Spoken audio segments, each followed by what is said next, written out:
Morning बच्चों।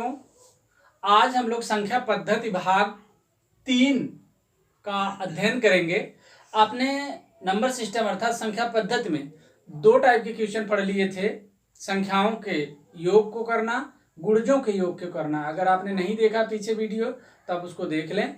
आज हम लोग टाइप नंबर 3 का अध्ययन करेंगे। ठीक है बच्चों, चलिए देखते हैं टाइप नंबर 3। तो संख्या पद्धति में कुल मिलाकर के कम से कम 10 से 12 टाइप आपके प्रश्न आते हैं और परीक्षा में यहां से हमेशा एक दो प्रश्न आते रहते हैं। ठीक है, चलिए तो एक क्वेश्चन देखते हैं। इसमें आज का जो क्वेश्चन का टाइप है वो है संख्याओं के योग और अंतर पर आधारित। संख्याओं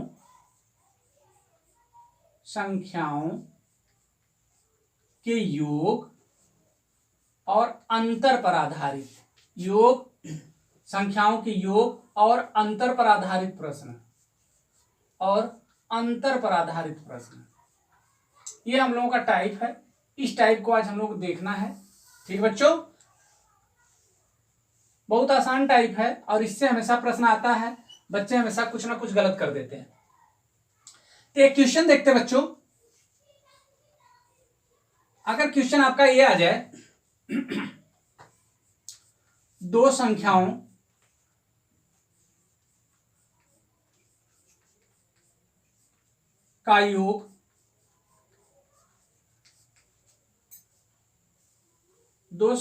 का योग 40 तथा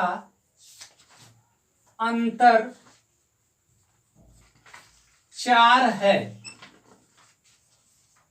उनमें सबसे बड़ी संख्या ज्ञात करें। उनमें सबसे बड़ी संख्या ज्ञात करें। बच्चों अगर ऐसे प्रश्न आए तो हम कैसे करेंगे देखते हैं। तो एक छोटा सा हम कांसेप्ट सीखेंगे। जैसे 2 संख्याएं होंगी तो 2 संख्याएं होंगी x प्लस y, इस तरह से अगर योग करेंगे तो इस तरह से। अगर p और q होंगी तो p और q योग करेंगे इस तरह से। a और b होंगी तो a और b योग करेंगे तो आपका ये होगा। तो हमसे सवाल में कह रहा है कि 2 संख्याओं का योग। अगर हमने कह दिया कि 2 संख्याएं x और y हैं तो इनका योग, पहले टाइप पे कह रहा है कि 2 संख्याओं का योग 40, यहां पर हमने 40 कर लिया। फिर कह रहा है उन सब का अंतर अर्थात उन्हीं दोनों का अंतर x माइनस y बराबर की कितना दिया है 4। यही हमारा कंसेप्ट है कि जैसे ही इतना कह दिया तो आपको थोड़ा सा ध्यान देना है कि 2 संख्याएं x प्लस वाई बराबर 40 है और उनका अंतर इतना, योग बराबर 40 है, अंतर बराबर इतना है। तो हम करेंगे क्या, अगर ये वाला चूंकि प्लस है, यहां ये वाले में तो प्लस है लेकिन ये वाला माइनस है, तो हम पता करेंगे कि बड़ी संख्या कौन होगी। तो पॉजिटिव हमेशा बड़ा होता है, इसलिए x यहां बड़ा होगा। तो अगर बड़ी संख्या का निकालने के लिए कहे तो x बराबर बड़ी संख्या, और बड़ी संख्या की कंडीशन में इन दोनों का हम प्लस करके कर देंगे आधा। तो 40 और जोड़ेंगे 4 44, और 44 का कर देंगे आधा तो हो जाएगा 22। और y बराबर छोटी संख्या का निकालने के लिए कहे तो हम इन दोनों का अंतर कर लेंगे। तो 40 में से 4 घटा लेंगे 36, इसका आधा कर देंगे तो आ जाएगा 18। तो हमसे कहेगा कि छोटी संख्या तो आ जाएगा उत्तर आपका 18, बड़ी संख्या तो आपका उत्तर आ जाएगा 22। ठीक है बच्चों, तो कह रहा है कि उनमें सबसे बड़ी संख्या ज्ञात करे तो आपका आंसर आ जाएगा 22। ठीक है बच्चों, तो ये हमारा पहला क्वेश्चन था। अगला क्वेश्चन देखते हैं बच्चों। देखते हैं क्वेश्चन नंबर 2। कह रहा है कि 2 संख्याओं का योग 20 है तथा अंतर 2 है, छोटी संख्या ज्ञात करें। तो सेम वही कॉन्सेप्ट हम अपनाएंगे। 2 संख्याएं x प्लस वाई बराबर कह रहा है कि 20 है। फिर कह रहा है कि उनका अंतर x माइनस वाई बराबर के आपका 2 है। फिर हमने देखा कि जोड़ के बराबर 20, अंतर के बराबर 2, तो इसमें जो x है वो बड़ी संख्या है। तो x बराबर निकालना हो तो 20 2 22 बटा के 2, यानी दोनों को जोड़ लीजिए, आधा कर दीजिए तो आप जाएगा 11। अगर छोटी संख्या का है तो इन दोनों का अंतर कर लीजिए, तो 20 और 2 का अंतर 18 बटा के 2 आपका आ जाएगा 9।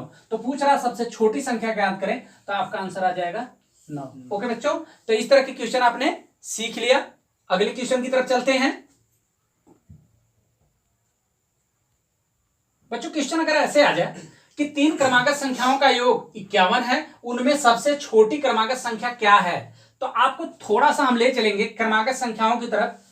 आपने क्रमागत संख्याएं पिछले टाइप में पढ़ लिया था, तो क्रमागत संख्याओं की तरफ ले चलेंगे। अगर क्रमागत संख्याएं कहे अगर, तो हमको देखना 3 अगर संख्याएं होंगी तो कुछ इस तरह से हो सकती, 3 4 5, ये हमारी क्रमागत संख्या है। अगर हमसे कहे 8 9 10, तो हमारी क्रमागत संख्या है। अगर आ जाए 13 14 15, तो ये हमारी क्रमागत संख्या है। आ जाए 17 18 19, ये हमारी क्रमागत संख्या है। अगर कह दे 10 11 12, ये हमारी क्रमागत संख्या है। हम 3 क्रमागत संख्याओं की बात कर रहे हैं। अगर आपने इसको समझ लिया तो थोड़ा सा एक बार ध्यान से क्लियर से देखिए। कह रहा है कि सबसे छोटी संख्या, अगर इसकी बात करें तो ये आपकी बीच की संख्या है, इसमें ये वाली बड़ी संख्या है, इसमें ये वाली छोटी संख्या है। उसी तरह से इसकी बात करें तो ये 4 इसमें बीच की क्रमागत संख्या है, और ये वाली आपकी बड़ी संख्या है और ये वाली आपकी छोटी संख्या है। उस तरह से इसकी बात करें तो ये आपकी बीच की संख्या है, और ये 10 आपकी बड़ी संख्या है, और ये छोटी संख्या है। इस तरह से इसमें करें तो ये आपका 11 बीच वाली संख्या है, और ये वाली आपकी बड़ी संख्या है, और ये वाली आपकी छोटी संख्या है। इसी क्रम में 17 छोटी संख्या, 18 मध्य वाली, और 19 आपकी सबसे बड़ी संख्या। तो चर्चा अगर करें कि 3 क्रमागत संख्याओं की बात करें तो हम 3 क्रमागत इस तरह से देखेंगे। तो अगर हमको ये बीच वाली संख्या अगर पता चल जाए तो क्या हम लिख सकते हैं बड़ी वाली संख्या?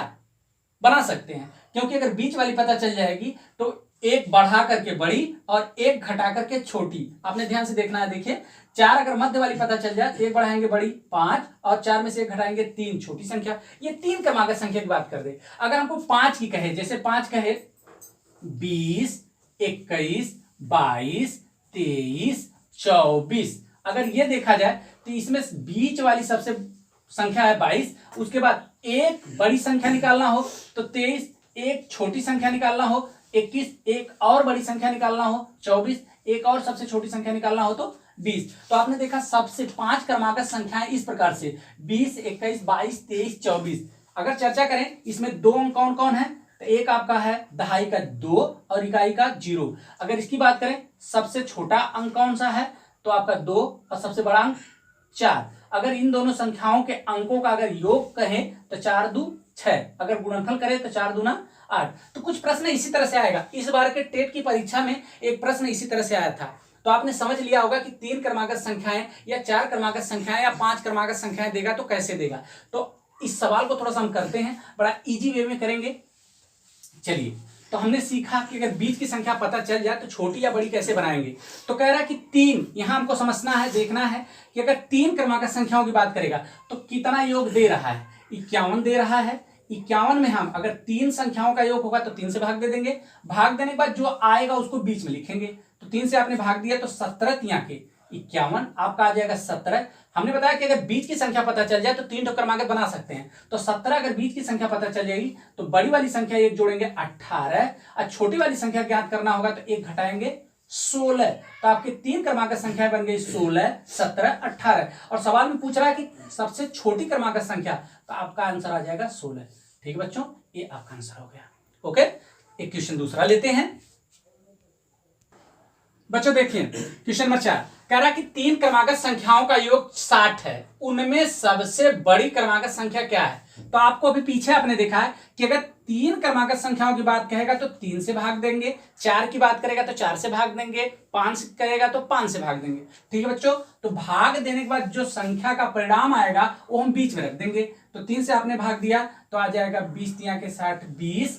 तो 20 आपका बीच वाली संख्या आ गई। अगर एक जोड़ दिया आपने तो एक बड़ी वाली 21, एक कम कर दिया तो आपने आ जाएगा 19। तो आपकी 3 क्रमागत संख्या हो गई 19 20 21। तो आपसे कह रहा है कि सबसे बड़ी क्रमागत संख्या, तो आपको सामने दिख रहा है कि 21 आपकी सबसे बड़ी क्रमागत संख्या, यही आपका आंसर हुआ। ठीक है बच्चों, अगला क्वेश्चन देखते हैं।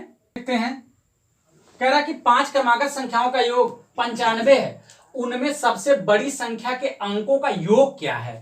तो जैसे ही 5 क्रमागत संख्याओं के योग की बात की है तो 95 में हम 5 से दे देंगे भाग, आ जाएगा जो परिणाम उसको बीच में रखेंगे 19। उसके बाद एक बढ़ाएंगे 20, एक कम करेंगे 18, फिर एक बढ़ाएंगे 21, फिर एक कम करेंगे 17। तो आपका 17 18 19 20 21, 1 2 3 4 5, 5 क्रमागत संख्याएं हमको मिल गई। अब हमसे कह रहा है कि सबसे बड़ी क्रमागत संख्या के अंक जो है उसका जोड़ करना है। कभी कभी योग पूछेगा, कभी कभी अंतर पूछेगा, कभी कभी गुणनफल पूछेगा। तो सबसे बड़ी संख्या इसमें है 21 और 21 के 2 अंक हैं, एक है 2, एक है 1। तो हमारा योग जो बन जाएगा 2 और 1 3। तो ऑप्शन नंबर बी सही। ओके बच्चों, अगर कोई डाउट हो तो कमेंट करके आप बोल सकते हैं, पूछ सकते हैं। ठीक है बच्चों, आगे वाले क्वेश्चन की तरफ चलते हैं। बच्चों इस क्वेश्चन में कह रहा है कि 5 क्रमागत संख्याओं का योग 125 है, उनमें सबसे बड़ी संख्या के अंकों का गुणनफल क्या है। यहां हमसे गुणनफल पूछ रहा है, अर्थात जो सबसे बड़ी संख्या आएगी उसके 2 अंक होंगे, 3 अंक होंगे, उसका गुणनफल पूछ रहा है। तो 5 क्रमागत संख्याओं का योग 125 है, तो हम 125 को 5 से दे देंगे भाग। उसके बाद आ जाएगा 25 बच्चे 125, जो 25 आएगा इसको हम बीच में लिख देंगे। उसके बाद इसको लेकर के 5 क्रमागत बनाएंगे। तो 1 बढ़ाएंगे 26, 1 घटाएंगे 24, फिर 1 बढ़ाएंगे 27, फिर 1 घटाएंगे 23। तो आपको मिलेगा कि 23, 24, 25, 26, 27। तो 5 क्रमागत संख्याओं में कह रहा कि सबसे बड़ी संख्या के अंकों का गुणनफल। तो सबसे बड़ी संख्या आपकी 27 है, इसके 2 अंक 7 और 2, दोनों अंकों का गुणनफल 7 दूना 14। तो आपका ऑप्शन हो जाएगा, ऑप्शन तो है ही नहीं, तो आंसर आपका हो जाएगा 14। ओके बच्चों, कुछ अगला क्वेश्चन एक आध और दो देखते हैं छोटा सा। बच्चों अगर क्रमागत सम संख्याओं की बात कर दे, अभी तक हमने क्रमागत संख्याओं का योग देखा था। क्रमागत संख्याओं में आपने देखा था 8 हो, 9 हो, 10 हो, इस तरह से ये क्रमागत संख्याएं हैं। लेकिन अगर इसमें सम क्रमागत कह दे तो जैसे आपका हो जाएगा 2, 4, 6, 8, 10। अगर ऐसे कह दे तो ये क्रमागत संख्याएं हैं, लेकिन ये सम है, 2-2 का अंतर लेकर के। आपको ध्यान देना है कि क्रमागत संख्याओं में 1-1 का अंतर होता है, क्रमागत सम में 2-2 का अंतर होता है, क्रमागत विषम में 2-2 का अंतर होता है। तो अगर हमको 4 क्रमागत सम संख्याओं की बात कर दे, 5 क्रमागत सम संख्याओं की बात कर दे, या 3 क्रमागत सम संख्याओं की बात कर दे, जैसे 3 क्रमागत सम संख्या लिखना होता तो 8, 10, 12। ध्यान से आप देखिए 8, 10, 12, क्योंकि इसके बीच का अंतर 2-2 का है। तो सम क्रमागत में 2-2 का अंतर होता है, विषम क्रमागत में 2-2 का अंतर होता है। लेकिन अगर क्रमागत की बात करेगा तो 1-1 का अंतर होगा। तो सवाल में हम चलते हैं। अच्छा, थोड़ा सा ध्यान देते हैं कि अगर हमको बीच की क्रमागत संख्या पता चल जाए तो 2 बढ़ाएंगे तो अगली क्रमागत संख्या पता चल जाएगा, 2 घटा देंगे तो पिछली क्रमागत संख्या पता चल जाएगा, 2 घटा देने के बाद छोटी और 2 बढ़ा देने के बाद बड़ी, और मध्य वाली संख्या आपकी मिल जाएगी जो आपको भाग देने पर परिणाम आएगा। अगर क्रमागत सम की बात करेगा तो ये हमेशा ये सम होगी या विषम होगी। अगर सम होगी तो इसको लेके काउंट करेंगे जितनी कहेगा, अगर विषम होगी तो इसको काउंट नहीं करेंगे। जैसे इस क्वेश्चन में देखते हैं।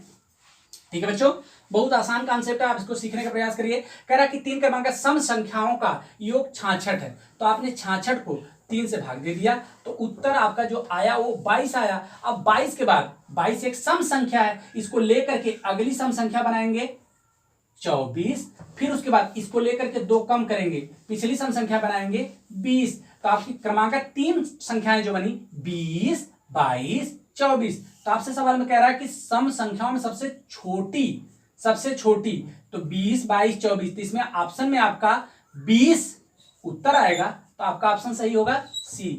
ठीक है बच्चों, ओके। कुछ और क्वेश्चन 1-2 देखते हैं। बच्चों क्वेश्चन अगर ऐसे आ जाए, कहते कि 4 क्रमागत सम संख्याओं का योग 100 है, उनमें सबसे छोटी क्रमागत सम संख्या के अंकों का अंतर क्या है। तो पहले हम सबसे छोटी संख्या या बड़ी संख्या पता करेंगे, उसके बाद अंक जो 2 होंगे या 3 होंगे उसका अंतर ज्ञात करेंगे।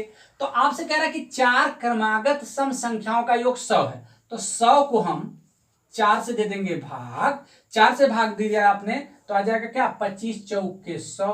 तो अब पता करेंगे कि इसको हमने बताया था कि अगर ये सम होगी तो इसको लेकर के 4 क्रमागत बनाएंगे, लेकिन अगर ये विषम होगी तो विषम को नहीं लेंगे, लेकिन ये बीच में रहेगी, ये संख्या बीच में रहेगी, और इसको सहारा लेकर के इसके बाद की सम संख्या 26, इसके पहले की सम संख्या 24, इसके बाद की सम संख्या 28, इसके पहले की सम संख्या 22। ये आपकी इसको काउंट नहीं करेंगे क्योंकि ये सम नहीं है। इसके बाद के दो, इसके पहले के दो आपकी 1 2 3 4, 4 क्रमागत संख्याएं आपको मिल गई। अब आपसे पूछ रहा है कि सबसे छोटी संख्या जो है, सबसे छोटी क्रमागत संख्या आपकी 22 है। 22 के 2 अंक हैं, कह रहा है इसके दोनों अंकों का अंतर क्या होगा। तो अंतर क्या होगा बच्चों? 0, क्योंकि 2 में से 2 घटाएंगे 0। अगर योग कहता है तो 2 दूना आपका 2 और 2 4, गुणनफल कहता है तो 2 दूना के 4। ठीक है, तो आपको अंतर यहां पूछा तो अंतर आपका 0 आएगा। ऑप्शन ए सही। एक चीज आपको ध्यान देना है, ठीक है बच्चों, एक दो क्वेश्चन हम लोग विषम पर देख लेते हैं, और टीईटी की परीक्षा है और सुपर टेट की परीक्षा से इसी पे एक प्रश्न आया था, उसको भी अभी देखते हैं। ठीक है बच्चों, बच्चों ये क्वेश्चन को देखते हैं। इसी प्रकार का क्वेश्चन आपका इस बार की परीक्षा में पूछा था। ठीक है, अब टेट में पूछा था या सुपर टेट में पूछा था, आप लोग बुकलेट देख लीजिएगा, नहीं अगर आपके पास होगी तो हम प्रॉपर दे देंगे, दिखा देंगे आपको। तो कह रहा कि 5 क्रमागत सम संख्याओं का योग p है। तो आपको अभी जानकारी हमने दिया कि p जितना योग रहेगा उसमें हम 5 से भाग दे देंगे। ये भाग देने पर जो आया ये हमारा बीज का परिणाम आएगा। ठीक है बच्चों, उसके बाद अगली क्रमागत बनाने के लिए +2, क्योंकि सम की बात कर रहा तो सम में आपने जाना कि 2 का अंतर होता है, गलती लड़के यही करते हैं। ठीक है, अगर पीछे की बात करें तो -2, फिर अगली संख्या की बात करें तो +2 था तो अगली बार 4 आएगा, फिर पीछे की बात करें तो -4 आएगा। ठीक है बच्चों, तो अगर हमसे कह रहा है कि सबसे बड़ी क्रमागत संख्या, छोटी क्रमागत सम संख्या अगर पूछे तो छोटी की बात करेंगे तो p/5 -4, तो आपका आ जाएगा p 5 चौके 20/5। तो ये आपका इसमें उत्तर आएगा। ठीक है बच्चों, अगर ये बड़ी वाली संख्या पूछता तो हम इसको और इसको लेते, तो p/5 + 4, तो आपने इसका 1 मान करके 5 चौके 20, तो p + 20/5। तो ये आपकी सबसे बड़ी संख्या आती इसमें, और ये आपकी सबसे छोटी संख्या आई है। तो आपके ऑप्शन के हिसाब से कौन सा सही है? डी सही है। ओके बच्चों, आप एक बार इसको मिलान कर लीजिए। अगर कोई डाउट हो तो कमेंट करिए कि ये सोल्यूशन कैसे हुआ, हम दोबारा आपको रिपीट करके बताएंगे। ठीक है बच्चों, अगला क्वेश्चन एक आध और देखते हैं। बच्चों क्वेश्चन अगर ऐसे आ जाए, कहते 3 क्रमागत विषम संख्याओं, हमने क्रमागत देखा, सम देखा, अब विषम देख रहे हैं। कहते 3 क्रमागत विषम संख्याओं का योग 63 है। जैसे ही हमसे कह दिया 63, 3 से कह दिया, 3 से हम भाग दे देंगे, आ जाएगा 21, ये आ जाएगा मध्य वाली संख्या। अब कह रहा है कि 3 क्रमागत विषम संख्या है, मध्य वाली अगर एक विषम संख्या है तो इसको लेके काउंट करेंगे, तो अगली बढ़ाएंगे तो 2 जोड़ के 21 2 23, 21 में से 2 कम करेंगे 19। ये हमको 3 क्रमागत विषम संख्या मिल गया। अब हमसे कह रहा है कि अंकों का गुणनफल, कौन सी? मध्य वाली संख्या के अंकों का गुणनफल। तो मध्य वाली क्रमागत संख्या 21 है, इसके 2 अंक हैं, इसके आपस का गुणा करेंगे तो 2 1 कम 2, आपका ये उत्तर आ गया। ठीक है बच्चों, एक और क्वेश्चन कर लेते हैं, हम 10 क्वेश्चन इस टाइप में कर लेंगे। ओके बच्चों, अगर क्वेश्चन ऐसे आ जाए, ठीक है, अलग किस्म का क्वेश्चन है लेकिन आप आसान कर लेंगे। कह रहा कि 5 क्रमागत विषम संख्याओं का योग यम है। 5 क्रमागत विषम संख्याओं का योग यम है। आपको पता चल गया यम है और कितने का योग है? 5 का। आपने 5 से भाग दे दिया, ये मध्य की संख्या पता चल गई। कह रहा है कि सबसे बड़ी क्रमागत विषम संख्या और सबसे छोटी क्रमागत विषम संख्या का अंतर ज्ञात करें। तो बच्चों ये अगर पता चल गया, सबसे बड़ी क्रमागत अगर पता करना है, सबसे बड़ी क्रमागत विषम पता करना है, तो आपने ज्ञात किया था कि 4 अगर हमको पता चल जाए 20, ऐसे 20 अगर पता चल जाए तो ये सम हो जाएगा, 21 पता चल जाए तो विषम हो जाएगा। अगर 21 हमें ज्ञात हो गया और बीच वाली पता चल गया तो अगली बढ़ाएंगे तो 23, पिछली बढ़ाएंगे तो आपका 19, अगली करेंगे तो 25, पिछली एक कम करेंगे 17। इसी क्रम में अगर हमने इसमें ध्यान दिया तो इसमें 4 हमने जोड़ा है तो +4 जोड़ दिया तो हमारी सबसे बड़ी संख्या पता चल गई। और यम बटा के 5, अगर इसमें से हमने 4 कम कर दिया, देखिए यहां से हमने 4 कम कर दिया तो हमको छोटी संख्या पता चल गई। अब कह रहा है कि सबसे बड़ी संख्या और सबसे छोटी संख्या का अंतर ज्ञात किए। अंतर का मतलब क्या? घटा दीजिए। अब इसी को सॉल्व कर देंगे, जो हमारा आंसर आएगा इसी कोई में से एक होगा। तो हम करेंगे m बटा के 5 प्लस के 4, फिर इसको करेंगे माइनस m बटा के 5 माइनस का माइनस में प्लस के 4। अब देखिए माइनस m बटा के 5 प्लस m बटा के 5, ये इससे कैंसिल हो जाएगा, प्लस 4 आपका प्लस के 8। तो चूंकि एक ही नंबर है तो प्लस ना लिखें तभी काम चल जाएगा, तो इसलिए ऑप्शन आपका दिख रहा है सी। ठीक है बच्चों, तो आपको ये क्वेश्चन की प्रैक्टिस करना है। जिस तरह से आपने ये सब डायग्राम देखा, अगर आपको इसमें कहीं कोई डाउट हो रही है तो आप उसको कमेंट करें और हमसे उसको पूछें और इस तरह से क्वेश्चन बनाने का प्रयास करें। ठीक है बच्चों, तो आज के लिए बस इतना ही। लेकिन हमारी आपसे ये रिक्वेस्ट रहेगी कि अगर आपको वीडियो पसंद आ रही है, क्वेश्चन आप कर पा रहे हैं, अगर इस तरह से क्वेश्चन आप बना रहे हैं, अगर कोई त्रुटि हो रही है, अगर उसको समझ नहीं आ रहा है तो आप उसको पूछें, कमेंट करें। अगर आपको वीडियो पसंद आ रही है तो एक लाइक तो बनता है, शेयर बनता है, कमेंट बनता है, ठीक है, सब्सक्राइब भी बनता है। इसलिए अगर वीडियो पसंद आए तो सब्सक्राइब जरूर करें, क्योंकि आपका सब्सक्राइब हमें मोटिवेशन देगा और मोटिवेट जब होंगे तो और ढेर सारी हम आपकी जितने प्रकार के प्रश्न बनेंगे उसको हम खोज के आपको सॉल्व करवाएंगे। ठीक है बच्चों, ओके।